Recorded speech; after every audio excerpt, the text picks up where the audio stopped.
12-year-old, so I wasn't looking forward to Oh, it. good. Well, good luck. I'll try to Thank get you. you some business. Thank you.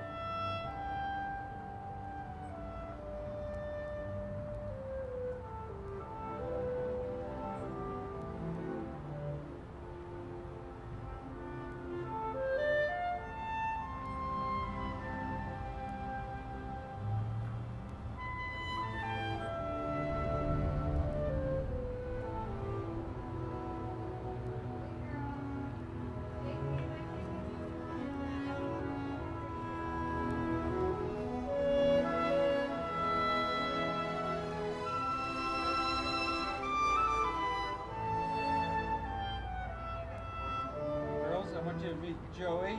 Joey's my dog. He's a Springer Spaniel. And everybody in the family's had Springer Spaniels, including the grandson of the fellow who used to live in this house. My name is David Baker, and I am the great-great-grandson of the man who built this house. He came all the way from Missouri to Salinas. Any of you know where your grandparents came from? Where? Mexico?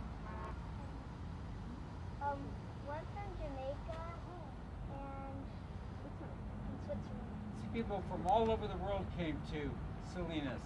From Mexico, from Jamaica. There was a girl who lived up in the house, came from Denmark. And she married somebody from Salinas, and her descendants are still in Salinas, and you're going to meet one of those ladies today. Yep. Number 33030. Germany.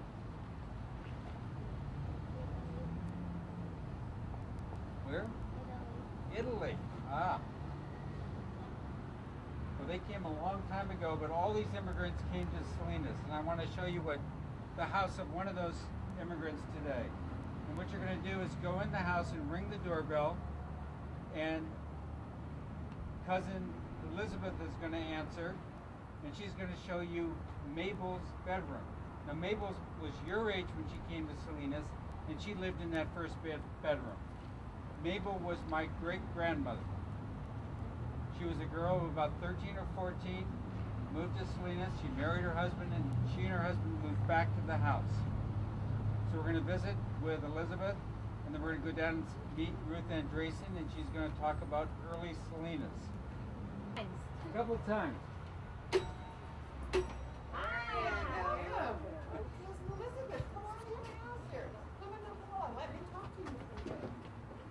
And you wore that over your skin.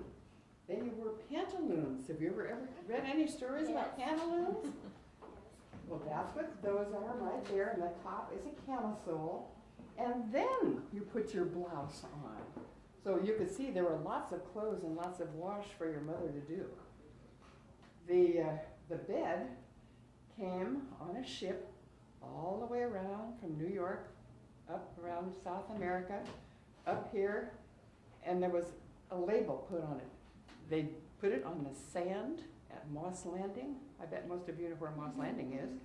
And it just said, bed for Harvey. And somebody notified him, and so he hitched up a wagon, and there it was, just sitting on the sand, with the water just kind of coming in. And he brought that bed home from there, from all that distance, and that's how he got his delivery. Whereas this trunk came from New York City. I did not make that, but this is a barley doll, and I can pass it around. She's kind of heavy. Do you know what barley is? It's like wheat or rice or something like that. She's heavy, but you can... There's a story that one of the daughters, an older sister of the girl that lived in this room, wrote. And a dog got that doll, took her outside, left her in the rain, and you know what? Barley sprouted. All of a sudden her dress split, and she was growing just like a plant would because all those little barley seeds hatched. There's just one other thing I'm going to tell you. This wallpaper, you can see the paper that's there inside that frame. That's the original wallpaper that was in this room. So when they decided they wanted to make this house all pretty again, they found a company that makes wallpaper that looks just like the old one. And this room, then, is new paper but it looks just like that first sample. That's cool. Which is really neat, isn't it? And the ones in the hall too, most of the paper in this house. But I've even forgotten what her name is, but she's a heavy doll, isn't she? Well, we'll let her sit down here on this. People would put everything they owned in one of those. Like each of the girls probably would have a steamer trunk. This is the one, as I understand it, came with this girl's mother in a covered wagon when they came from back east and came all the way out to California. That held probably her clothes. Yep.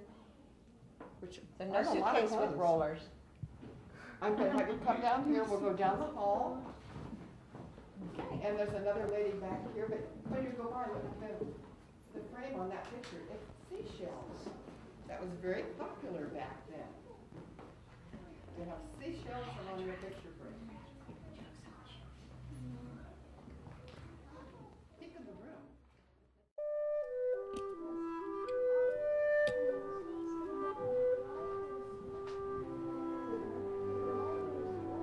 Oh, yes. That was the original owner of the house. And it shows her in her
Look how low that chair is.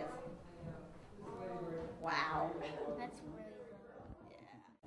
really And how do you get wool? Yes, cheap. you buy a sheep. Can you imagine?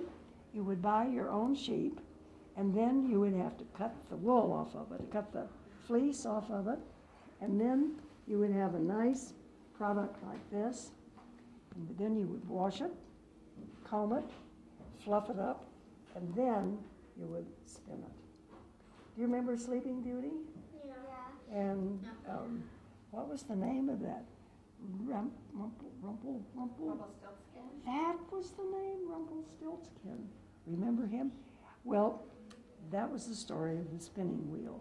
And that spinning wheel could spin fleece into gold, but this one spins wool into yarn. And the yarn will turn into something like this. And I can make scarves and hats out of this because I knit it. Did you see the knitting needles in the other room? They're wool. I mean, they're wood for wool yarn, like this. Now let me show you what happens. I will take a piece of wool like this, nice washed fleece like this. Then I will turn my spinning wheel on and make it go. Now look at the magic that takes place. Now, how old are you? 9. Well, now, if you had lived back in the days of this house, you would be spinning just like I'm doing. You would be helping your mother knit, make all the clothes. You would learn to weave. And this would be just what all of the girls did. See there? See there what happens? See, my foot pushes down on the bottom lever, and then I twist, I hold it in my hands and turn it like that. And it is like magic, isn't it?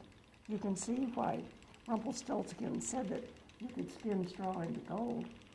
This is spinning wool into clothing sometime. Of course, now, if you're going to weave cloth, and cloth is what you have to make anything like jackets, pants, and even blankets for the bed, you have to have a lot of yarn, a tremendous amount of yarn. So you girls would learn to spin, and at about the age of 6, you would start spinning. Yes, indeed. Your mother would show you how, and you would start a little bit at a time, and then you would start spinning like this. And then bit by bit, this is called a bobbin, and bit by bit, you turn. This is a full bobbin, and this happens to be a nice red color like that. Now you take 2 of these bobbins, and you twist them together, and then you get a nice heavy yarn like this. You can see here, these are the 2 colors because I put 2 of these bobbins together and wound it and twisted it around. And look at this. I had 3 colors with this, and then it makes a heavier. Pass this around because that's going to be much heavier. You could make a really heavy, nice sweater out of that. Now over here, would you like to look at that? And that's going to turn into caps and scarves. And it's going to be done in time for Christmas. And all of that comes out of this little simple spinning wheel. Now, have you seen pictures of the big spinning wheels? Those were usually used out in another room off of the house because they were so big. And this was called a parlor wheel because this is the parlor. And you could have all of your friends in to talk and visit just like we're doing right now, except you could sit and talk with just a small wheel, spinning a few hours every week in order to weave that coverlet. So that's why it's so very, very precious. That coverlet traveled all the way from West Virginia through Indiana and all the way across the country.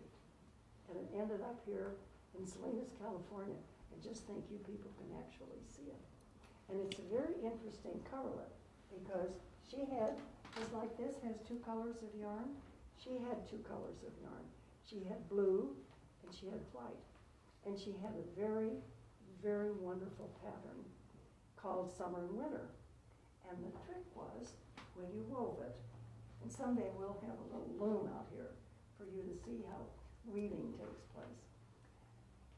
It's a very interesting pattern because the pattern comes out and it's blue and white on one side, but if you turn it over, it is white and blue on the other side.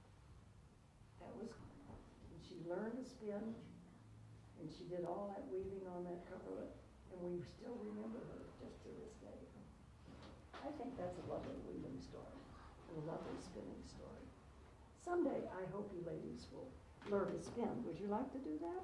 Yeah. Wouldn't that be fun? Yeah. And you know, the first step of spinning is with a drop spindle. A drop spindle, you hold it and it twirls like a top all the way down, and that's the way you learn to spin first. And then after you learn to control the wool like this, well then you go onto a wheel. Now, I think you should feel some of my wool here. Actually, is a little smelly when it's just a sheep. But then it doesn't get much laundry, does it? The only thing that ever washes it, is the rain. So when you cut the fleece off of the sheep, then you have to wash it very carefully. And then that gets it all clean like this, and then you comb it and brush it just like you do your hair. And that straightens it out so that it looks like this. Remember, the most important thing a girl could do then was learn all of these things to do in the house, because there was no place to buy anything. Absolutely, you were on your own, unless you wanted to wear an animal skin, but I don't think any of us want to dress up with a deer skin, do we? It wouldn't be much fun. Now, there's another interesting thing that we did in this house, and that was with our carpets. Do you notice that the floors are mostly wood in these two rooms? Well, carpeting was very, very expensive in that day and age. And if you wanted to have a party, if you wanted to invite anybody in, you wanted to have a beautiful carpet right here to look at. But if you wanted to have a dance, you rolled up the carpet. And that's why you have two rooms with a sliding door, and you could dance from here down to there. And they did couple dancing, like square dancing. And they would have pairs of people go down from this room to that room, while one of the sisters would sit in there and play the piano. But it was nailed to the floor. But if you spilled something on the carpet, it didn't ruin the carpet, because you know what you could do? You could pull out all the nails, another double face, and you could flip it over. Of course now, what you said, what if there was something like a burn, someone was careless? So see, you had a perfectly beautiful new carpet. Wasn't that a marvelous way to do it? We can't do that with ours, can we? They're nailed to the side, never to be moved. So you have to put in new ones. But those were the fanciest carpets that you could get in the early day, except for these that were just in the middle of the room like this. But wasn't this a fun house to live in? These are called pocket doors. See, the doors are in pockets, and you pull them out so you have a separate room. So you could have friends. Your parents could have friends listening to music. You could have and you have to spin it back through the wheel. You have to. I would put the bobbins. I would put these two pieces of yarn on them in bobbins on the floor in a box like this, and feed it right through the wheel. And then when it came out on this bobbin, it would be mixed like this, be twisted together like that. I would say 2.5 years. Very interesting. When this town first started, it was very difficult for education for those. Was there anything that I left out? Careful of Yeah. There was a roller skating rink. And it was one of the first things they did was to build a roller skating rink. It was built on Monterey Street. There's a bicycle shop over there. Not too far from that. What do you think about? Audra. Great. And who's our one guy here? Steven. Stephen. Hi, Stephen. Welcome. Okay, so, you see, does this look familiar? Yeah. What's that look like? Savannah. It's the front of the house, exactly. And this is actually, is it a painting, do you think? Yeah. It could be a painting? Picture? Tell me more about what you mean by a picture. How is it made? Yes? Like it shows the lines, like where they guessing it's a painting. Samantha? I think it's a poster from the front of the house. It said the call now. It had a girl on it. Okay, so And it had that picture. you recognize that? It's a picture? Yeah. This is the house. This is a photograph taken from across the street. And where we are now, where the house is now, is actually the fourth place the house was located in Salinas. It was always in Salinas, but this is actually the fourth place it's been. So we're going to, and 40 years ago almost, we're going to use that as a primary source. Now, a lot of the things you saw in the house and the house itself are a primary source. Anybody want to take a stab at what a primary source is? That's a history word. Yes. Say that again. Sunlight. Sunlight is a source. Primary source is a history word, though.